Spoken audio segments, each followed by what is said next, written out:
ಘಟಕಗಳಿದ್ದು ಅದನ್ನು ಕಂಪ್ಲೀಟ್ ಬೆಂಗಳೂರಿಂದ ಹೊರಗಡೆ ಆಗ್ತಕ್ಕಂಥದ್ದಕ್ಕೆ ಸುಮಾರು 50ರಿಂದ 100 ಎಕರೆ ಹೊರಗಡೆ ಕಸ ಸಂಸ್ಕರಣಾ ಘಟಕ ಮಾಡ್ತಕ್ಕಂಥದ್ದಕ್ಕೆ ಚಾಲನೆ ಮಾಡ್ತೀವಿ ಅಂತ ಹೇಳಿದ್ದಾರೆ. ಯಶವಂತಪುರ ಕ್ಷೇತ್ರದಲ್ಲಿ ಭಾಳ ಜನರಿಗೆ ತೊಂದರೆ ಇತ್ತು.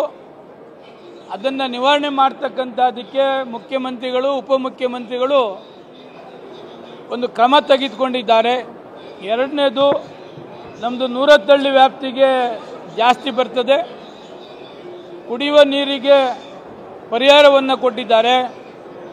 ಶಾಶ್ವತವಾಗಿ ನೂರತ್ತಳ್ಳಿ ವ್ಯಾಪ್ತಿಗೆ ಕಾವೇರಿ 5th ಸ್ಟೇಜ್ ಅದು ಕಂಪ್ಲೀಟ್ ಆದರೆ ನಮ್ಮ ಯಶವಂತಪುರ ಕ್ಷೇತ್ರ ನೂರತ್ತಳ್ಳಿಗೆ ಪರ್ಮನೆಂಟಾಗಿ ಕುಡಿಯುವ ನೀರಿನ ಸೋರ್ಸ್ ಮಾಡ್ತೇವೆ ಅಂತಕ್ಕಂಥದ್ದನ್ನು ಮುಖ್ಯಮಂತ್ರಿಗಳು ಬಜೆಟ್ನಲ್ಲಿ ಘೋಷಣೆ ಮಾಡಿದ್ದಾರೆ. Zubair Sharif mobile repair business ನಲ್ಲಿ ತಿಂಗಳಿಗೆ 6 ಲಕ್ಷ ಗಳಿಸ್ತಿದ್ದಾರೆ.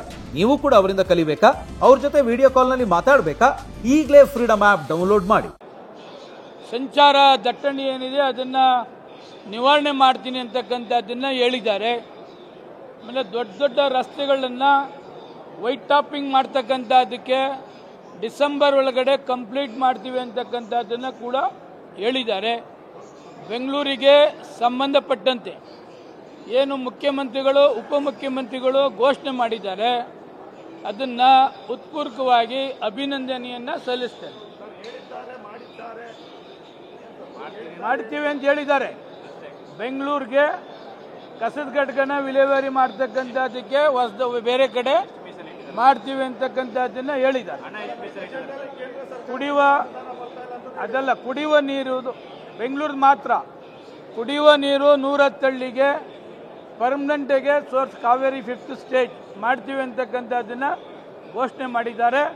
ಅದನ್ನು ಬೆಂಗಳೂರಿಗೆ ಒಳ್ಳೆಯ ಬಜೆಟನ್ನು ಘೋಷಣೆ ಮಾಡಿದ್ದಾರೆ.